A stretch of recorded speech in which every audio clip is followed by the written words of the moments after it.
This is Math 1710, Section 5.2 on matrix solutions of linear systems. This relies on something called the Gauss-Jordan method, where a linear system of equations is transformed into what is called an augmented matrix.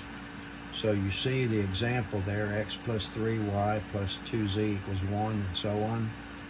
If you'll take the coefficients of each of the variables, you have a 1, 3, and 2, and then the last one in the last column is the constant term. So if I have 1, 3, 2, 1, 2, 1, negative 1, and 2, 1, 1, 1, and 2, that is turned into a matrix. And most of the time there's a vertical line separates the coefficients of the variables from the constants. So the first three columns are the coefficients, the fourth is the constants. The dimension is the number of rows. So in this case there's 3 rows and 4 columns, so it's a 3 by 4 is the size of the matrix, or the dimensions. Now, what we do is we transform this matrix into one where you have all ones in the diagonal here, and the rest of the numbers are zeros. We do that by using what we call matrix row operations. You can interchange any 2 rows, you can multiply or divide any row by a non-zero real number, or you can replace any row by the sum of any 2 rows, or multiples of them. So we are going to transform the matrix into what I said, ones in the diagonal and all rest zeros, which is called diagonal form, or otherwise called reduced row echelon form. So I'm going to go through the steps on this. The first step is to get a 1 right here. Well, there's already a 1 there, so we're good on that. But let's also number the rows, row 1, row 2, and row 3.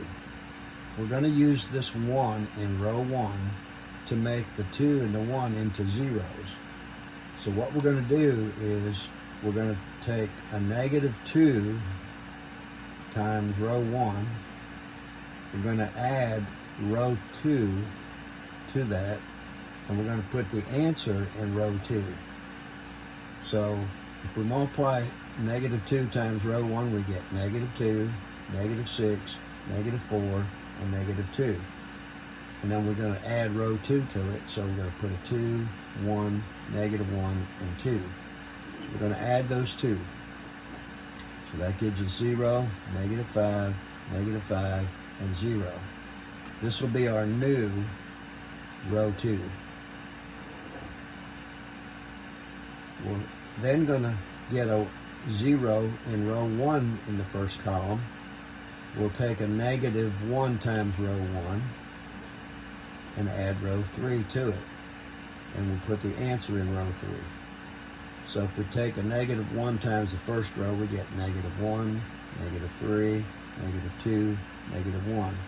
And then we'll just write down row 3, 1, 1, 1, and 2, and we'll add them together. So we get 0, negative 2, negative 1, and positive 1. This is my new row 3. Row 1 stays like it was. Let's go up here to label it right there. So there's my new row 1, 2, and 3. So I have 1, 3, 2, and 1.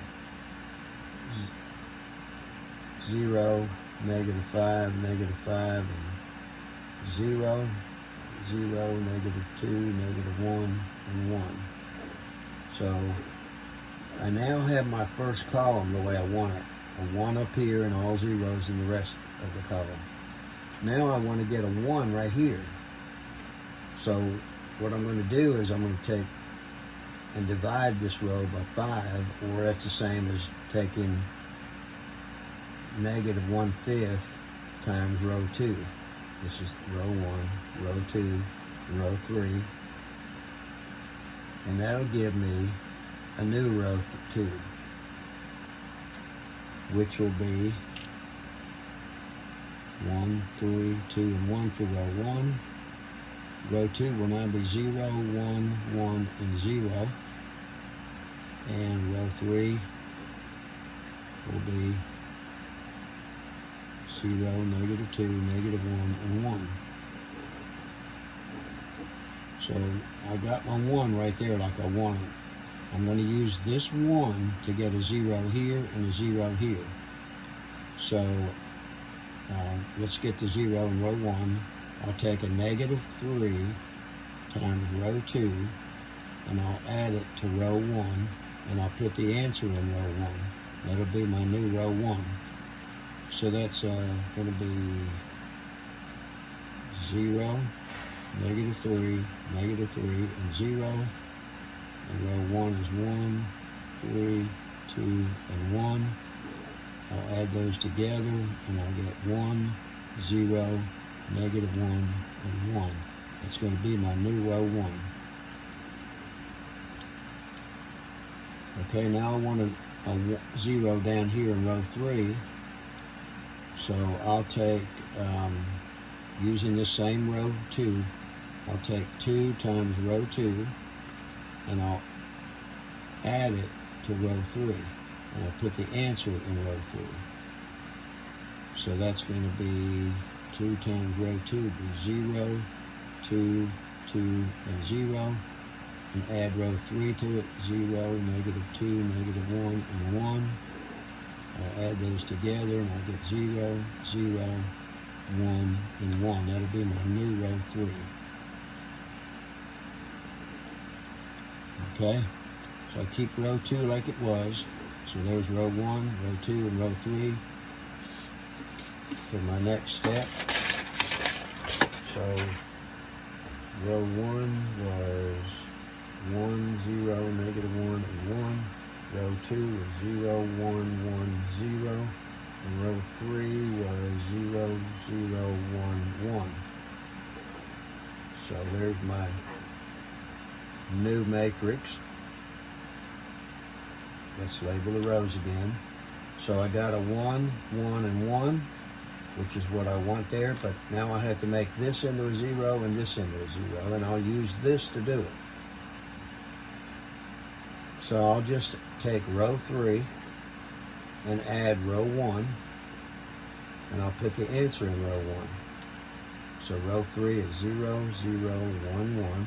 Row 1 is 1, 0, negative 1, and 1. I'm going to add those together. Get 1, 0, 0, and 2. This will be my new row 1. Row 3 will stay the same. Now I have to get a 0 right here, so I'll take a negative times row 3 and add it to row 2 and put the answer in row 2. So negative row 3 would be 0, 0, negative 1, negative 1. Row 2 would be 0, 1, 1, 0. If I add them together, I get 0, 1, 0, negative 1. This is my new row 2. So there's row 1, row 2, and up here's row 3. So I now have 1, 0, 0, 2, 0, 1, 0, negative 1, and 0, 0, 1, 1. So this is my final matrix because I have 1s across the diagonal and everything else is 0. These numbers right here are my solution. That's x equals 2, y equals negative 1, and z equals 1. And we can write that as 2, negative 1, and 1 as ordered pairs. Okay, so that's the way you solve an equation or a system of equations using the matrix method, the Gauss-Jordan method. All right. Let's see. Let's do the next example then on page 49.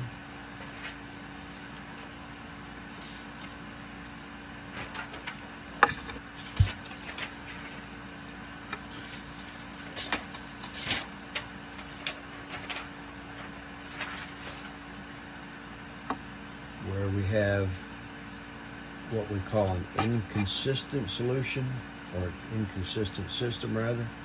X plus y equals 2. 2x plus 2y equals 5. And that, of course, becomes 1, 1, 2, 2, 2, 5. And we turn it into a matrix, and we could draw our vertical line to separate the coefficients from the constants. All right, so we already have a 1 here. We can use that 1. This is row 1 and row 2. We use this 1 to make this a 0 right here. So we'll take a negative 2 times row 1 and add it to row 2, and we'll put the answer in row 2. So negative 2 times the first row will be negative 2, and negative 4. Add row 2, 2, 2, and 5. Add them together. You get 0, 0, and a 1. So this is my new row 2. So we now have 1, 1, 2, 0, 0, 1. Now, we still need to make this a 0, and we need to make this a 1. Unfortunately, there's not anything that we can do by way of row operations to make this a 1, because you can't add something to it. You have to either multiply or divide or add it to another row or something. So when you have this situation right here, when you have 2 zeros in the bottom row in the coefficient part, that indicates that you have no solution. So you can stop at that point, because that's all you can do. Now, the last thing that I want to show you in this section is how to do all this on a graphing calculator. So you'll see the example that I gave you there in your notes, and I've already changed it into a matrix, an augmented matrix.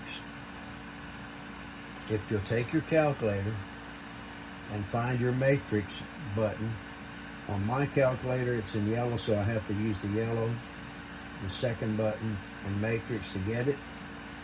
So let me write down the matrix here. 1, 3, 2, 1, 2, 1, negative 1, and 2, 1, 1, 1, and 2. So there's your matrix. We're going to enter this into the calculator using our matrix feature. So I'm going to put this under here so hopefully you can see all this. Go to second matrix and go over to edit using your arrow here and hit enter. I've already done this one. The first thing I did was put in the size of it. There's 3 rows and 4 columns, so it's a 3 by 4. So I do 3 enter, 4 enter, and that gets me down to this part, and I put each of these numbers in, and every time I put a number in, I hit enter. So I go through all that, and that takes me through step 2, and then I hit second matrix again, because this time I want to go over to the math function, and I want to go down to RREF. So keep scrolling down with the down arrow until you get to RREF. Okay, there it is. Hit enter.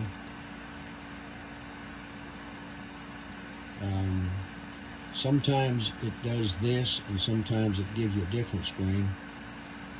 So I'm going to try it again. Second matrix. Go over to math, hit enter, go down, let's see, I'm having a hard time seeing this on my light here. Let's clear this out.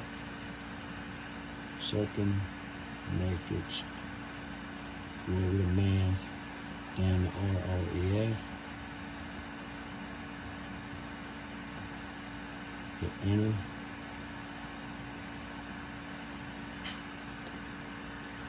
Okay, seems like my 4 is missing out. Let's try it. Okay, let's keep hitting enter till we get to the end of it. Then let's hit second matrix again. Go over to math. Down to RREF. It should do this the first time. Mine's not doing it for some reason.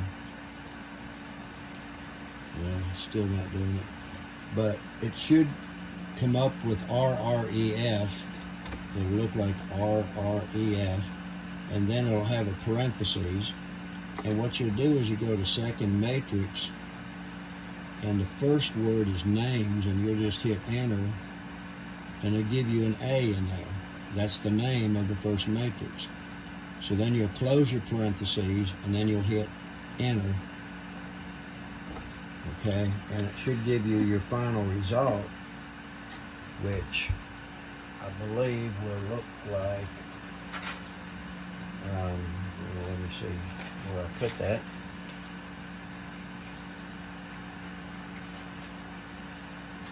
Okay, here it is. The final result would be 1 0 0 0 1 0 0 0 1, and then the last column should say 2 negative 1 and 1.